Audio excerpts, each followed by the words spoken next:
Bismillahirrahmanirrahim. Assalamualaikum warahmatullahi wabarakatuh. Alhamdulillahirabbil alamin, wassalatu wassalamu ala asyrafil anbiya'i wal mursalin, nabiyina Muhammadin wa ala alihi wa sahbihi ajma'in. Amma ba'd.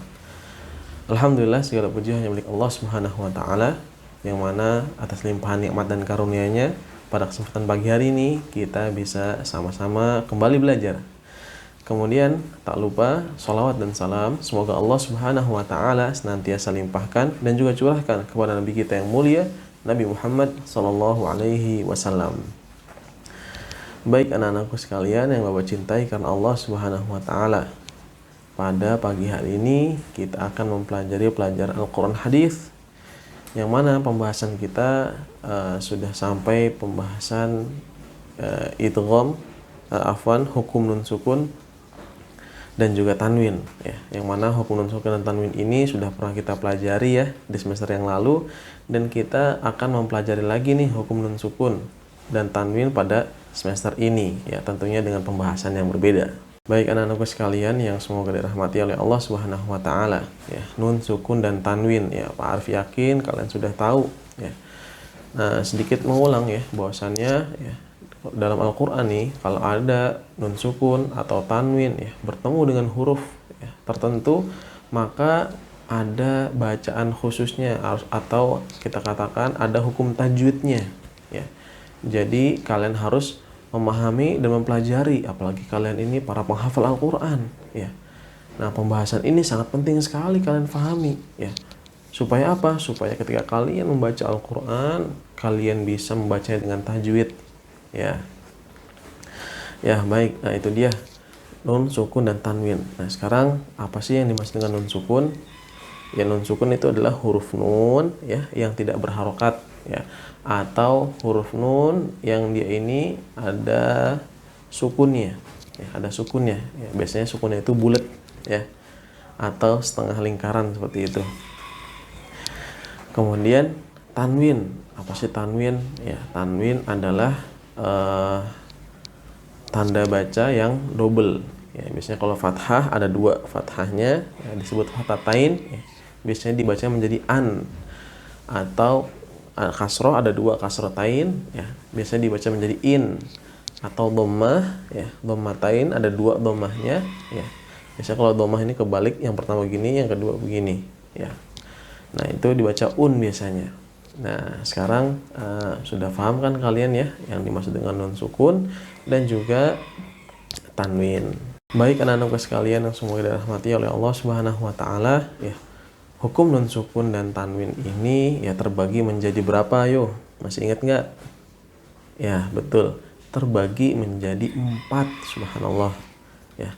2 pembahasannya sudah kita ambil di semester pertama, dan sisanya 2 lagi kita akan bahas di semester ini ya. Yang pertama kita sudah bahas idhar ya, idhar halqi.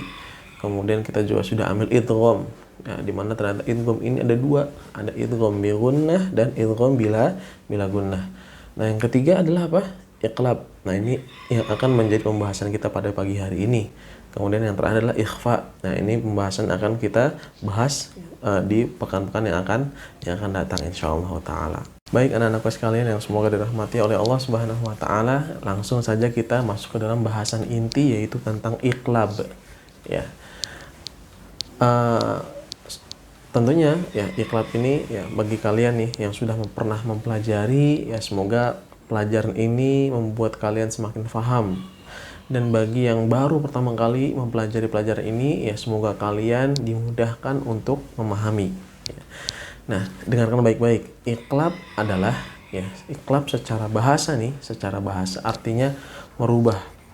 Sedangkan secara istilah ya, merubah nun sukun atau tanwin ketika bertemu dengan huruf ba ya, ketika bertemu huruf ba menjadi seperti suara huruf mim disertai gunnah.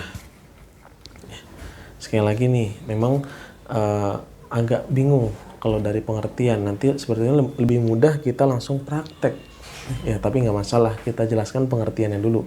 Sekali lagi, secara istilah adalah merubah nun sukun atau tanwin ya ketika bertemu dengan huruf ba menjadi seperti suara huruf mim disertai gunnah. Gunnah itu apa? Gunnah itu dengung.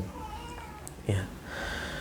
Nah, itu dia pengertiannya. Nah, huruf iqlab apa saja Pak Arif? Ya, huruf iqlab ini mudah sekali kalian menghafalnya. Kenapa mudah? Karena huruf iqlab cuma satu. Apa itu? Ya, huruf iqlab cuma satu, yaitu huruf ba saja. Ya, jadi kalau ada nun sukun atau tanwin bertemu dengan huruf iqlab yaitu huruf ba, ya, maka nun sukun tersebut dan tanwinnya ya dibaca menjadi huruf mim, ya, kemudian disertai apa? Dengan gunnah atau dengung. Baik anak-anakku sekalian, kita langsung aja deh, langsung masuk ke contoh nih supaya kalian makin paham. Ya. Apalagi dengan praktek ini biasanya lebih mudah. Baik, dengarkan. Pertama, Pak Arif akan berikan contoh ya iqlab yang ada dalam satu kata. Ya, dengarkan baik-baik. La yumbadanna, la yumbadanna. Ya, di situ ada nun bertemu dengan ba. Layum, bukan layun. Bacanya bukan layun badanna tapi layum badanna. Ya. Nunnya berubah menjadi huruf mim. Kemudian contoh yang kedua, yumbitu, yumbitu. Nah, ada nun sukun setelahnya ba.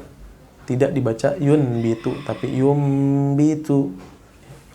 Kemudian contoh selanjutnya, bidzambihim, bidzambihim. Ya. Baik, ini dia contoh iqlab dalam satu kata. Sekarang contoh iqlab yang ada dalam dua kata. Ya, nunnya pada satu kata tersendiri, ba-nya pada satu kata tersendiri. Ya, dengarkan baik-baik. Mim ba'di, ya, mim ba'di. Kemudian contoh selanjutnya, mim baini, mim baini. Contoh yang lain, idzim ba'atha, idzim ba'atha. Ya. Semua huruf nunnya itu ya menjadi atau dirubah menjadi suara huruf mim. Ya. Jadi nggak kedengaran lagi huruf nun sukunnya. Jangan sampai salah baca kalian ya. Ya, kita lanjutkan sekarang nih tentang nun atau tanwin yang bertemu dengan nun, yang bertemu dengan ba. Ya, kalau barusan nun sukun yang bertemu dengan ba, sekarang tanwin yang bertemu dengan huruf ba. Ya, dengarkan contohnya.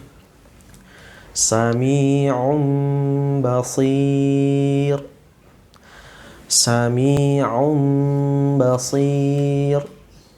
Contoh yang kedua, yauma idzim bi jahannam, yauma idzim bi jahannam. Langsung suara tanwinnya bukan idzin tapi idzim, ya, bukan idzin nun tapi berubah menjadi mim. Idzim bi jahannam. Contoh yang terakhir, sami'an basira, sami'an basira. Ya, sami'an bukan sami'an tapi sami'an basira. Ya. Setelah diberikan contoh, semakin paham kan kalian?